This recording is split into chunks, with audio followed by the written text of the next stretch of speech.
Hello friends, இன்னைக்கு நம்ம இசை கிச்சனில் மத்தியானம் லஞ்ச் ரொட்டீன் தான் பார்க்க போகிறோம்.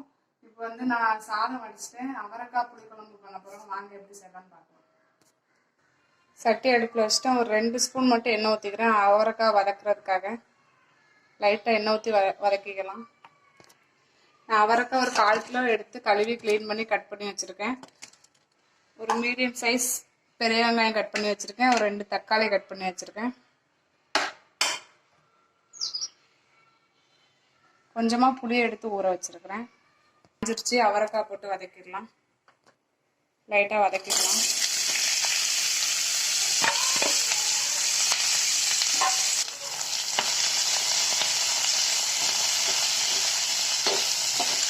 லைட்டாக வதக்கிக்கலாம், ரொம்ப வதக்கணும்னு அவசியம் இல்லை.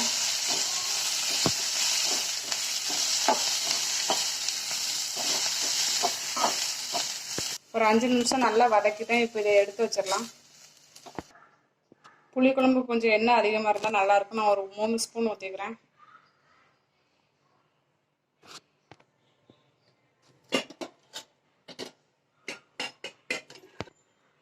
நான் ஒரு 1/4 டீஸ்பூன் வெந்தயம் போட்டுக்கிறேன். புளிக்குழம்புக்கு வெந்தயம் போட்டால் நல்லாயிருக்கும். ஒரு 1/4 டீஸ்பூன் ஜீரகம் போட்டுக்கிறேன். வெந்தயம் ஜீரகம் நல்லா பொரிஞ்சிருச்சு. இப்போ பெரிய சைஸ் வெங்காயம் கட் பண்ணி எடுத்து அதையும் போட்டு வதக்கிக்கிறேன். சின்ன வெங்காயம் இருந்ததுன்னா சின்ன வெங்காயம் போட்டுக்கோங்க, அதுவும் நல்லாயிருக்கும். வதக்கிக்கலாம், நல்லா வதக்கிக்கலாம். அப்போ வதங்கட்டும். வெங்காயம் ஓரளவுக்கு வதங்கிடுச்சு. நான் 2 கொத்து கருவேப்பிலை போட்டுக்கிறேன். இப்போ கட் பண்ணி வச்சுருக்க தக்காளி போட்டுக்கலாம்.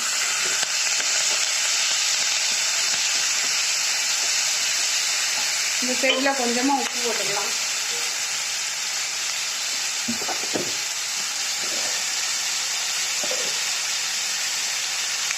தக்காளி கொஞ்சம் சீக்கிரம் அதனால உப்பு போட்டுக்கலாம்.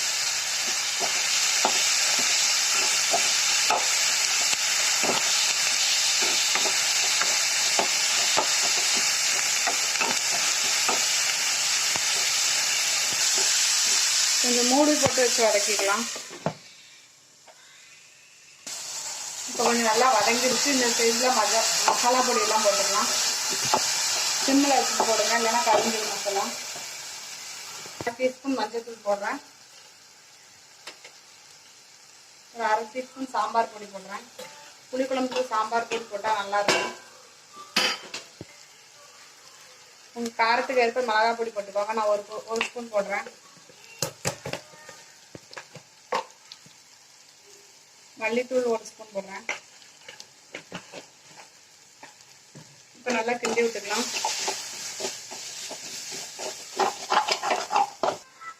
ஒரு 1/2 டீஸ்பூன் பெருங்காய பொடி போட்டுக்கிறேன். லைட்டாக தண்ணி ஊற்றி வதக்கிக்கோங்க.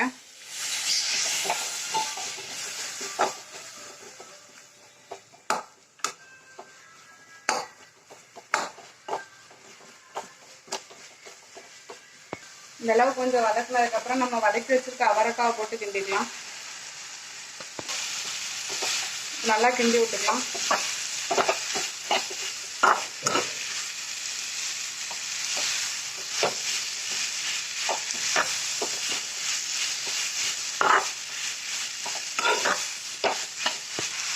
கொஞ்சமாக தண்ணி விட்டு காயை வேக வச்சுக்கலாம். இந்த சைடில் கொஞ்சம் உப்பு பார்த்துட்டு உங்களுக்கு தேவையான அளவு உப்பு போட்டுக்கோங்க.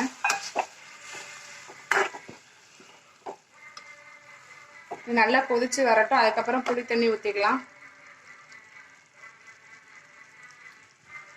எனக்கு உப்பு கரெக்டாக இருக்குது. நான் இப்போ மூடி போட்டு நல்லா வேக வச்சுக்கிறேன்.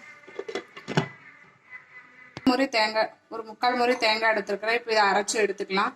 இதில் ஒரே ஒரு பெரிய வெங்காயம் மட்டும் கட் பண்ணி போட்டுக்கிறேன். சின்ன வெங்காயம் இருந்ததுன்னா சின்ன வெங்காயம். இப்போ நல்லா இதை பேஸ்ட் மாதிரி அரைச்சி எடுத்துக்கலாம். இது நல்லா ஓரளவுக்கு நல்லா அவரைக்காய் வெந்துருச்சு. இந்த ஸ்டேஜில் நம்ம கொஞ்சமாக புளி தண்ணி ஊற வச்சுக்கலாம். புளி தண்ணி ஊற வச்சுருக்கோம், அதை ஊற்றிக்கலாம் கரைச்சி.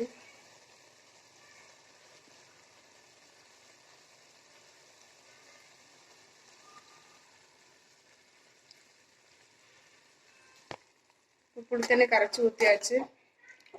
மறுபடியும் மூடி போட்டு ஒரு கொதி வர வைக்கலாம்.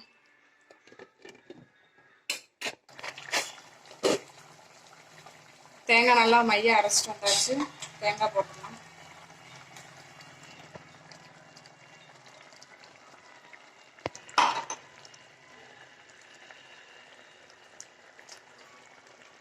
அரைச்ச தண்ணி கொஞ்சம் ஊற்றிக்கிறேன். தேங்காய் ஊற்றி ரொம்ப நேரம் கொதிக்க கூடாது. ஒரு கொதி வந்தோடனே ஆஃப் பண்ணிடலாம்.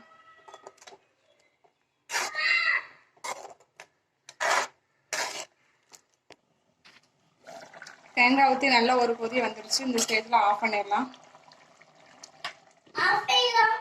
இப்போ நம்ம ஆம்லேட்டுக்கு ரெடி பண்ணிடலாம். பெரிய வெங்காயம் கட் பண்ணி வச்சிருக்கிறேன். இதுல இப்போ 4 முட்டையை உடைச்சு ஊற்றிடலாம். என்னது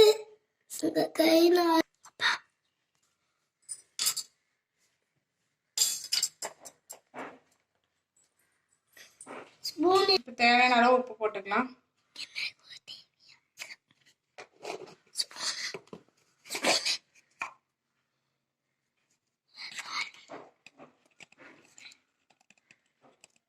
நான் இந்த பெரிய ஸ்பூனுக்கு ஒரு 1/4 ஸ்பூன் பெப்பர் பொடி போட்டுக்கிறேன். உங்களுக்கு பச்சை மிளகாய் வேணாலும் கட் பண்ணி போட்டுக்கோங்க. கருவேப்பிலை இருந்தாலும் போட்டுக்கோங்க. நான் பிள்ளைங்களுக்காக இப்படி வெங்காயமும் பெப்பரும் மட்டும் போட்டுக்கிறேன். இப்போ அடித்து எடுத்துக்கலாம். நல்லா முட்டையை நல்லா அடித்து எடுத்தாச்சு. தோசைகள் வச்சு கல்ல வச்சு நான் கொஞ்சமாக எண்ணெய் ஊற்றிருக்கிறேன். இப்போ இதில் நம்மளுக்கு தேவையான அளவு ஊற்றிக்கலாம். எந்த சைஸில் ஊற்ற போகிறீங்களோ அந்த அளவுக்கு ஊற்றிக்கோங்க.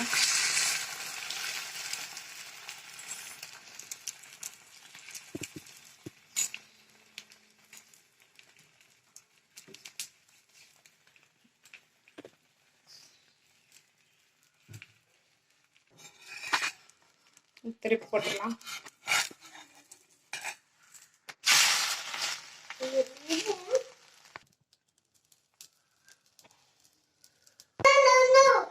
ஆம்லேட் வெந்துருச்சு. எடுத்து வச்சிடலாம்.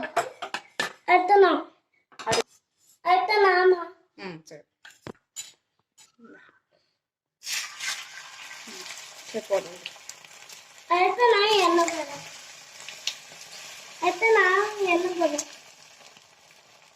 எண்ணெய் ஊத்திட்டேன். போதும் போதுமே தங்கம்.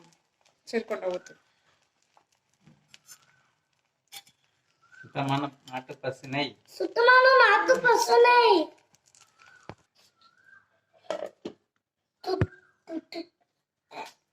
ஆம்லேட்லாம் போட்டு எடுத்தாச்சு. சாதம் வச்சு குழம்பு ஊற்றிடலாம் பிளேட்ல.